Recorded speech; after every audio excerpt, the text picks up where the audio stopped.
Hello guys, so for today's video, di atay tomato juice V8 spicy hot. So, ako ning itry yung imnon kung sa bajoy lasa ani, which is ang flavor ni is tomato man. So kabalo na ta, pero let's see unsay akong reaction ani guys kay bali first time man nina kong imnon. So, bali let's see.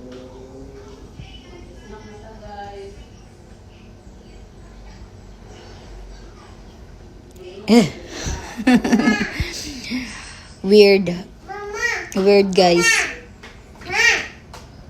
weird jud ang lasa guys, spicy hot jud guys, weird ang lasa. Bali first time jud din ako makainom, so mo na siya nga tomato juice, and then compare sa laing juice like the mango, dalandan, pineapple, lami jud to sila, sweet kanisiya, sweet nga ni pagkaaslom, sama anang kana bitawng kanang tomato ketchup, ingana jud lang lasa kay tomato man. So it's just weird ra pod para nako, no, weird kay wala tan-anad. So karon nalain jud ang akong tiyan kay spicy hot man, spicy hot na zay pakulo spicy hot. So hay nako, lain jud. So mo na siya, pero lami siya kay healthy man, lami siya jud nga imnon nga arang bugnawa.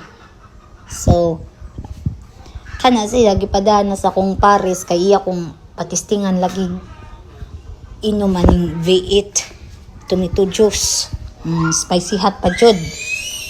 So which is okay lang siya, okay ra, pero para nako no, weird lang kay wala man tanaanad og tomato juice. So pero the best ni siya, the best compare sa kanang di powder bitaw, the best jud ni kay pure man siya nga tomato juice jud. So mao na siya guys ang reaction nga mura ko gilainan jud ko kay